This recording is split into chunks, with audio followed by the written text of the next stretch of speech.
Dinesh Karthik out थे, not out थे? मतलब लग तो यही रहा था कि वो क्लियरली आउट है और दिनेश कार्तिक भी ये बात शायद जान रहे थे, लेकिन क्या आईपीएल के एक इंपॉर्टेंट नॉकआउट मैच में अंपायर से ब्लंडर हो गया, या अंपायरिंग जानबूझकर इस साल गड़बड़ हुई है, या वो जो आरोप अक्सर आईपीएल पर लगते हैं कि बाबू पैसा सारा खेल खिलवाता है, क्या अंपायरिंग में फिक्सिंग हो सकती है? Well, you never know. लेकिन सोशल मीडिया पर लोग कह रहे हैं कि यार ये अंपायर्स की फिक्सिंग है, ये अंपायर्स की फिक्सिंग है। दिनेश कार्तिक आउट थे, सबको दिख रहा था, सबको दिख रहा था कि बैट जो है वो पैड पर हिट हुआ है और उसको लेकर अंपायर ने नॉट आउट दे दिया। आई मीन, अंपायर ऐसा कैसे कर सकते हैं? हालांकि दिनेश कार्तिक ने जिस तरह से बल्लेबाजी की, शायद आरसीबी वाले भी कह रहे होंगे कि भाई पहले ही आउट दे देना चाहिए था, क्योंकि इसको बचाकर भी कोई फायदा नहीं हुआ, उल्टा और लॉस हुआ। 13 बॉल पे 11 रन। यार कार्तिक क्या करते हो यार?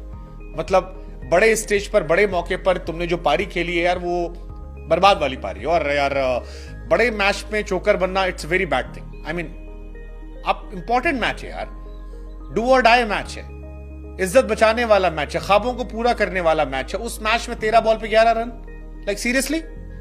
13 बॉल 11।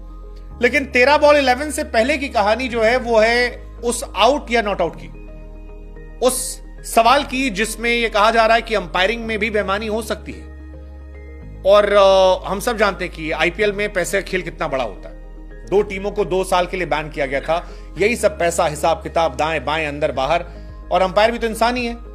इस साल तो हमने बहुत सारे नियम देखे, लेकिन इसको लेकर रिएक्शंस आ रहे हैं। रवि शास्त्री ने साफ साफ कहा कि दिनेश कार्तिक आउट थे, completely unfair to Rajasthan Royals.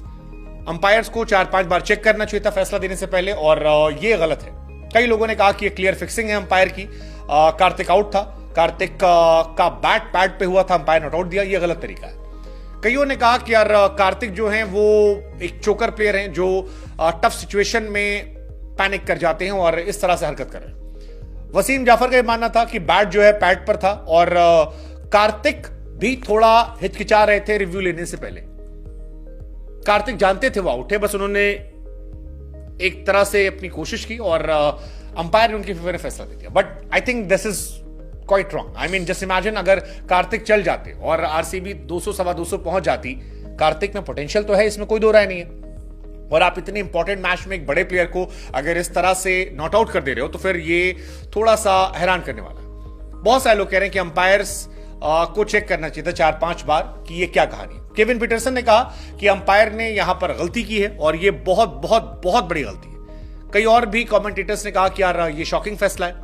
हालांकि राजस्थान रॉयल्स इसको लेकर खफा थे, नाराज थे, और वो दिखाई पड़ रहा था जब आप डगआउट में देख रहे थे। कुमार संगकारा काफी ज्यादा नाराज थे, वो इस बात को लेकर रिएक्ट भी कर रहे थे कि यार ये क्या तरीका है, आप कैसे कर सकते हो ऐसा, और क्यों कर सकते हो, आपको नहीं करना चाहिए। आप दिख रहा है, कमेंट्री बॉक्स से लोग देख रहे हैं, जूम हो रहा है, वहां पता लग रहा है, घर बैठे जो लोग टीवी पर देख रहे हैं उनको पता लग रहा है कि ये मैच जो है वो क्रूशियल स्टेज पे, और एक फिनिशर को लेकर अगर आप इस तरह से गलत फैसला दोगे तो फिर ये कहानी गड़बड़ हो सकती है। लेकिन कई लोगों का मानना है कि दिनेश कार्तिक की किस्मत जो है वो इंटरनेशनल मैचेस में हमेशा खराब होती थी।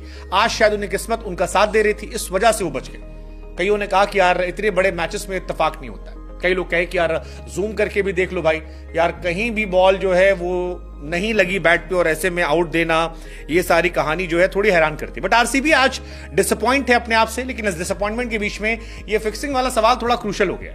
आरसीबी डिसअपॉइंट इसलिए क्योंकि इस मैच में वो अपने आप से बेहतर एक्सपेक्ट कर रहे थे। I mean, Virat, Faf, Maxwell जैसा खिलाड़ी यार आओ जाओ पहली बॉल पर आए गए, काफी बेहतर एक्सपेक्ट किया गया था, बट वो एक्सपेक्टेशंस पर वो खरे नहीं उतरे। लेकिन फिर सवाल ये कि यार पहले था ऑन फील्ड अंपायर को लेकर सवाल, अब अगर थर्ड अंपायर भी ये काम करेंगे तो फिर कहानी क्या होगी?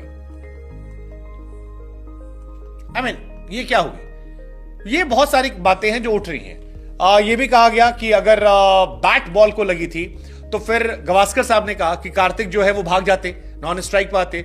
कई लोगों ने कहा कार्तिक यार हिचकिचा रहे थे और इसी वजह से वो जानते थे, लेकिन अब फैसला ले लिया गया, दे दिया गया। ये बहुत हैरान करने वाला है, और अगर इस तरह के फैसले आईपीएल 2024 में अंपायरिंग में होंगे तो फिर ये आगे आने वाले समय में बहुत इशू करने वाले हैं। हालांकि कार्तिक कुछ कर नहीं पाए, इसको यूटिलाइज नहीं कर पाए, और उल्टा आरसीबी वाले उनको सुना रहे होंगे आज। कईयों ने तो कह दिया आरसीबी से कि भाई happy retirement dude, you failed on another big stage, बहुत सारी मौके तुमको दिए गए, एक बड़ी लाइफलाइन मिली थी, बट इंपॉर्टेंट मैचेस में ये होता, अगर आप फ्लॉप होते तो आप पर तंज कसे आते। शिवम दुबे को अभी भी गालियां पड़ रही हैं, बट आरसीबी का तो चलो इसमें डायरेक्टली नहीं, बट अंपायर्स को लेकर सवाल है कि यार अंपायर्स क्या बिल्कुल ही अलग दुनिया में होते हैं? मतलब कैसे पॉसिबल? इतना बड़ा मैच, आपके पास थर्ड स्क्रीन है, आपके पास जूम करने की टेक्नोलॉजी है, आपके पास विजुअल्स है, और उसके बाद आप ऐसे फैसले कर लेते हो। और इस साल आईपीएल में अंपायरिंग का स्तर बहुत बहुत बहुत खराब रहा, बहुत गंदा रहा है, और अगर रिव्यू सिस्टम पर सवाल उठ जाएंगे तो फिर ये बहुत सेंसिटिव हो जाएगा। मतलब पहले वो होता था, ऑस्ट्रेलियाई टीम के पर आरोप लगते थे कि यार बॉल जमीन पर गिरी आउट, बॉल बैट पर लगी आउट, सीधा कैच हाथ में इंडियन ने पकड़ा, ऑस्ट्रेलिया का नॉट आउट।